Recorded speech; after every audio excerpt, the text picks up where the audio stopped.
Hello বন্ধুরা, আমি আবারও চলে আসলাম একটু রেসিপি নিয়ে। সেটি হচ্ছে মাংসের টিকিয়া। মাংসের টিকিয়া বানানোর জন্য আমি এখানে মাংসকে ভালো করে পিস পিস করে পাতলা পাতলা করে কেটে নিলাম। কেটে নিয়ে মিক্সচার গ্রাইন্ডারে দিয়ে পেস্ট করে নিলাম।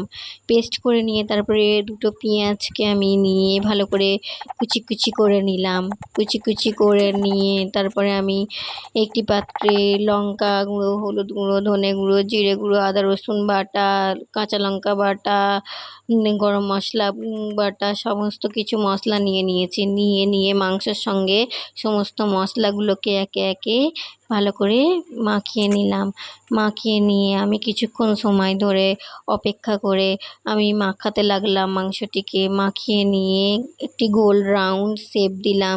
শেপ দিয়ে আমি রেখে দিলাম। রেখে দিয়ে তারপরে আমি কড়াইতে তেল নিলাম। তেল নিয়ে সেটা উনুনে বসিয়ে তেলটিকে গরম করে একটি একটি রাউন্ড শেপে আমি ভেজে নিতে লাগলাম।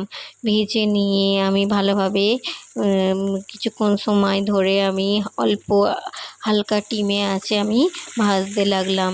ভেজে লাল লাল হয়ে আসলে আমি অন্য একটি পাত্রে তুলে নিলাম এবং আমার রেডি হয়ে গেল মাংসের টিকিয়া। বন্ধুরা, খুবই দারুণ হয়েছিল, খুব মজাদার একটু রেসিপি হয়েছিল।